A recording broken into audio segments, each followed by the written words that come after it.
Hey guys, आज हम discuss करेंगे union bank of India. Discuss करेंगे ये क्यों क्यों एक बेहतरीन अपॉर्चुनिटी लगती है शॉर्ट टर्म इन्वेस्टमेंट के लिए, और बहुत अच्छे रिटर्न्स आ सकते हैं शॉर्ट टर्म में। सारी चीज़ें डिस्कस करेंगे, लेकिन स्टार्ट करने से पहले दो चीज़ें हैं।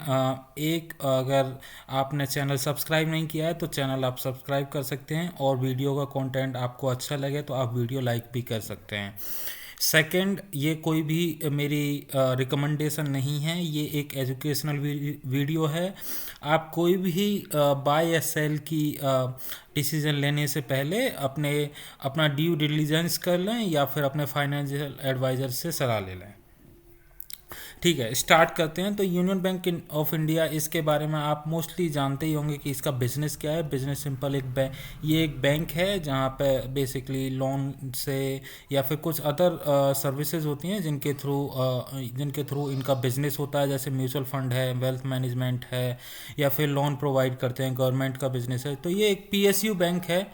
नॉर्मली जैसे पीएनबी या एसबीआई हैं, इसी तरीके से ये भी एक पीएसयू बैंक है, सरकारी बैंक है।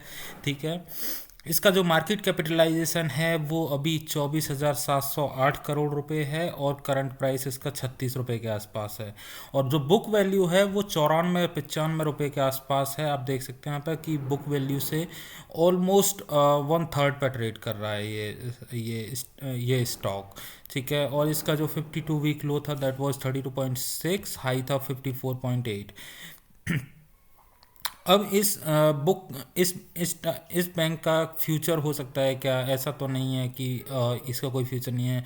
फ्यूचर ऑब्वियसली है, जैसे जैसे अपनी पर कैपिटा इनकम बढ़ेगी, जैसे जैसे अपना जीडीपी बढ़ेगा अपने कंट्री का, ऑब्वियसली बैंक्स की भी इनकम बढ़ती चली जाएगी उसी के अकॉर्डिंग। क्योंकि जीडीपी बढ़ेगा, इन्वेस्टमेंट्स बढ़ेंगे, कंपनीज लोन लेंगी, जो जो हमारे जो जो घर बनेंगे तो घर के लिए लोग लोन लेंगे। और इस टाइप से मतलब काफ़ी ज़्यादा फ्यूचर अभी आगे दिखता है। जैसे जैसे लोग बिल्डिंग्स बनाएंगे या कंस्ट्रक्शन होंगे, उस टाइप के लिए मतलब स्टार्टिंग में ऐसा बहुत कम केसेस में होता है कि पूरे पैसे अपने पास होते हैं और तब हम घर ले रहे होते हैं। मोस्ट ऑफ द केसेस में अगर हम कोई फ्लैट ले रहे हैं तो लोन लेके, कुछ लोन ले रहे हैं, कुछ अपने पास से कैश डाल रहे हैं, तो तभी हम चीज़ें कर रहे हैं। तो फ्यूचर भी अच्छा लग रहा है मुझे तो इसका, मतलब सभी बैंकों का, not only union bank of India.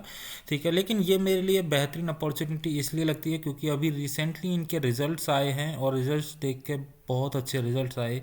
इसके नेट प्रॉफिट आप देख सकते हैं यहाँ पे 1557 करोड़ रुपए का नेट प्रॉफिट है। अगर आप देखेंगे तो ये एक हाईएस्ट एवर नेट प्रॉफिट है। इतना नेट प्रॉफिट कभी भी नहीं आया है पिछले कुछ सालों में। और अगर मैं प्रॉफिट एंड लॉस स्टेटमेंट यदि ईयरली में देखूं यहाँ पे, तो ईयरली देखेंगे तो आप 5,265 करोड़ रुपए जो प्रॉफिट आया है 2022 में, इतना प्रॉफिट 2011 से लेकर अब तक कहीं भी नहीं है पूरे प्रॉफिट एंड लॉस स्टेटमेंट में। तो लास्ट ईयर इनका 2,863 करोड़ था, और इस टाइम 5,265 करोड़ इनका नेट प्रॉफिट है।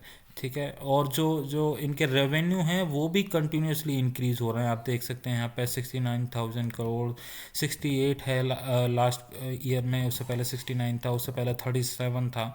तो रेवेन्यू भी काफ़ी अच्छे बढ़ गए हैं, और पहले वाली बातें नहीं हैं अब सरकारी बैंकों के बारे में, जो पहले हुआ करती थी कि लोग लोन ले लेते हैं एंड देन फ्रॉड करके और चले जाते हैं, विदेश चले जाते हैं। अब चीज़ें, अब जो लॉज हैं वो टाइट हैं, इतना इजी नहीं होता। या फिर कोई कंपनी है, अगर कोई कंपनी उसकी किस्त नहीं दे रही है, लोन नहीं चुका पा रही है, तो बैंक्स भी इंसॉल्वेंसी में जा सकते हैं और उस कंपनी के अगेंस्ट केस कर सकते हैं। जहाँ पे आपके लिए मतलब काफ़ी काफ़ी सिचुएशन सही हो गई हैं एज कंपैरिजन, पहले के कंपैरिजन में। और यही एक कारण है जो इसका एनपीए है, जो नॉन परफॉर्मिंग असेट है, वो काफ़ी कम होता चला गया है। तो अगर मैं नॉन परफॉर्मिंग असेट दिखाऊं अभी आपको इसका, तो यहाँ पे एक बार देख सकते हैं, ये इसकी लास्ट जो इन्होंने रिजल्ट्स शेयर किए हैं वो है। तो अभी आप देखेंगे कि जो लास्ट क्वार्टर था उसमें 4.09 था, और जो करंट क्वार्टर के रिजल्ट आए हैं उसमें 3.68 नेट एनपीएज रह गए हैं। तो आप देख सकते हैं कि मतलब कंटिन्यूसली इम्प्रूवमेंट है, और अगर ओवरऑल भी देखेंगे तो आपको एनपीएस कम होते हुए दिखाई देंगे। एक रिसेंटली डेवलपमेंट भी हुआ है ये एनपीए की प्रॉब्लम को ही सॉल्व करने के लिए कि around 10 to 11 months back government ने एक कॉन्सेप्ट कॉन्सेप्ट इंट्रोड्यूस किया था, जो मतलब पहले भी और काफ़ी कंट्रीज़ में ऑलरेडी इम्प्लीमेंट हो चुका है। वो था बैड बैंक का।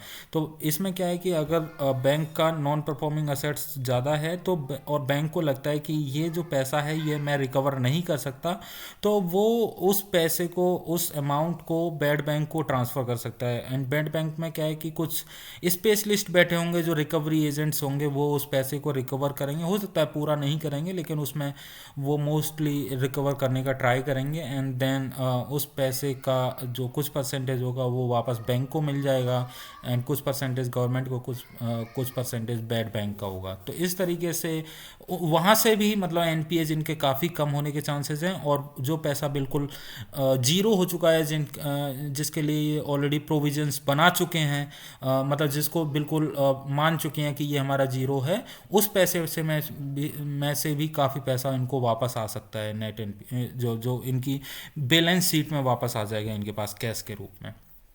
तो वो भी एक इनके लिए काफ़ी अच्छी चीज़ हो सकती है। तो अभी बैड बैंक के लिए आरबीआई से भी अप्रूवल मिल चुका है, और सभी बैंक अभी 50,000 करोड़ का एनपीए ट्रांसफ़र कर रहे हैं बैड बैंक को। तो ये एक न्यूज़ है जो 28 जनवरी को आई थी, और उसमें यही कहा गया है कि 50,000 करोड़ जो एनपीए है वो March 31 तक, मतलब कि ऑलरेडी ट्रांसफ़र किया जा चुका है 50,000 करोड़ बैड बैंक के लिए। तो बैड बैंक बेसिकली इस पर काम करेगा, और जितना जितना रिकवर हो जाएगा, इसमें मतलब ड्यूरेशन होता है कि 5 years में हम इतना रिकवर कर लेंगे इस टाइप से। तो उस ड्यूरेशन में जितना रिकवर हो जाएगा, इनके पास और चीज़ें इंप्रूव हो सकती हैं। और प्लस क्योंकि अब थोड़ा चीज़ें स्ट्रिक्ट हैं, ये नहीं है कि इजीली फ्रॉड करके चले जा रहे हो, तो ये एनपीए की समस्या ऑलरेडी सॉल्व होती हुई काफ़ी हद तक खुद से ही दिख रही है। तो ये दोनों चीज़ें जो बैंक की मेन चीज़ें होती हैं कि नॉन परफॉर्मिंग एसेट, वो अगर सही होती हैं तो ऑब्वियसली बैंक की पोजीशंस काफ़ी अच्छी हो सकती हैं। ये केवल यूनियन बैंक के लिए नहीं, ये सभी पीएसयू बैंक्स के लिए है। तो जो गवर्नमेंट सॉल्यूशन लेके आई थी बैड बैंक का, वो सभी पीएसयू बैंक्स के लिए है, और चीज़ें अच्छी हो सकती हैं सभी पीएसयू बैंक्स में, not only union bank of India. तो अभी हम यूनियन बैंक ऑफ इंडिया के बारे में बात कर रहे हैं, क्योंकि इसके रिसेंटली जो रिजल्ट्स आए हैं वो काफ़ी अच्छे हैं। जो नेट प्रॉफिट है दैट इज़ हाईएस्ट एवर, और जो ईयरली नेट प्रॉफिट है वो तो ऑलमोस्ट डबल आया है लास्ट ईयर से। और अब देख सकते हैं कि इतना नेट प्रॉफिट कभी आया भी नहीं है, मतलब सभी ईयर्स में अगर मैं एवरेज भी लगा के देखूं तो उससे भी डबल ट्रिपल नेट प्रॉफिट आया है March 2022 में। तो काफ़ी अच्छे रिजल्ट्स हैं, और मार्केट कैपिटलाइजेशन ऑलरेडी हम डिस्कस कर चुके हैं, अभी मात्र 24,000 करोड़ का है। और मुझे लगता है कि जिस तरीके से इन्होंने नेट प्रॉफिट पोस्ट करने स्टार्ट किए हैं, कि ये शेयर इजीली अपनी बुक वैल्यू तक जा सकता है, इजीली जा सकता है। जिस तरीके से रिसेंटली डेवलपमेंट हो रहे हैं, और बैड बैंक का कॉन्सेप्ट भी इम्प्लीमेंट अगर अच्छे से हो सकता है, तो मुझे लगता है ये बैंक फिर तो काफ़ी ज़्यादा आगे जा सकता है। मतलब इसका जो हाई था वो मैं अभी आपको दिखाऊंगा चार्ट में जाके। अभी पहले बाकी चीज़ें एक बार डिस्कस कर लेते हैं। प्रॉफिट लॉस स्टेटमेंट हम ऑलरेडी डिस्कस कर चुके हैं कि रेवेन्यू भी लगातार इंक्रीज हुआ है, और जो नेट प्रॉफिट है वो लास्ट ईयर में काफ़ी अच्छा आया है। बैलेंस शीट में एज बैंकों का कुछ होता नहीं है, क्योंकि जितना ज़्यादा ये बोरोइंग लेते हैं उतना ही ज़्यादा आगे लोन देते हैं ये लोग। और शेयर होल्डिंग पैटर्न देख लेते हैं एक बार। प्रमोटर्स जो कि गवर्नमेंट ऑफ इंडिया है, वहाँ पे 83.5% के आसपास है। एफ के पास भी 1.18% है, और डी के पास 7% है, और बाकी पब्लिक के हाथ में 8.27%। तो यहाँ पे डिस्ट्रीब्यूटेड है जो भी बाकी पार्ट है 83.5% के बाद जो इतना भी पार्ट बचा हुआ है, ये नहीं है कि सारा का सारा पब्लिक के पास में है। डी एंड एफ भी इंटरेस्टेड हैं इस बैंक में।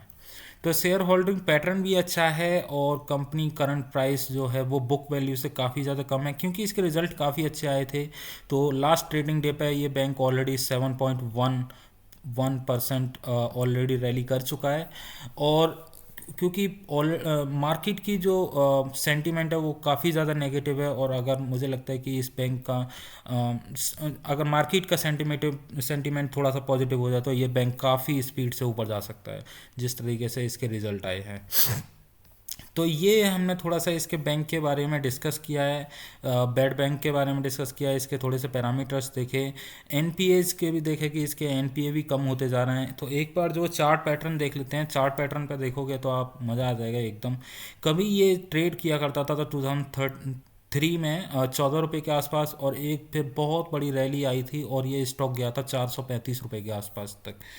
यहाँ पे जाके इनके एनपीएज की प्रॉब्लम स्टार्ट हुई और ये धीरे धीरे धीरे धीरे लगातार नीचे आता चला गया, और बैंक कोरोना के टाइम पे तो यहाँ पे 23-24 रुपये के आसपास आ गया था ये बैंक।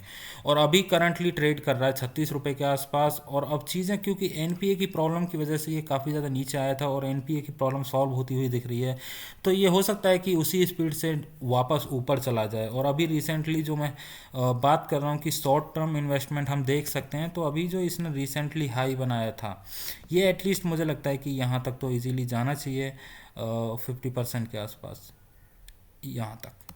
तो यहाँ तक मुझे लगता है कि ये शॉर्ट टर्म में ही जाना चाहिए, यहाँ तक 55-60 के आसपास शेयर जाना चाहिए। हो सकता है ये यहाँ तक भी चला जाए 60-62 रुपये तक, एंड देन थोड़ा यहाँ पे कंसोलिडेट करे और उसके बाद मार्केट के सेंटीमेंट के अकॉर्डिंग ये नीचे या ऊपर जा सकता है। तो इसलिए मुझे शॉर्ट टर्म में ये 50% के आसपास भी लगता है, इजीली गेन दे सकता है 50% के आसपास, क्योंकि रिजल्ट्स भी काफ़ी अच्छे हैं और बैंक्स की जो सिचुएशन है काफ़ी अच्छी होती चली जा रही है। तो ये था मेरा analysis union bank of India के बारे में। इसके ये जो रिजल्ट्स थे काफ़ी इम्प्रेसिव थे, सो मैंने सोचा कि इसको डिस्कस किया जाए। ये मेरी एक एजुकेशनल वीडियो थी, जो भी थॉट्स थे जो मैंने आपसे डिस्कस किए हैं ये सिर्फ मेरे थॉट्स हैं। आप कोई भी डिसीजन लें तो अपना ड्यू डिलिजेंस कर लें या फिर फाइनेंशियल एडवाइजर से सलाह ज़रूर लें। ये एक एजुकेशनल वीडियो था। Thank you so much, keep watching.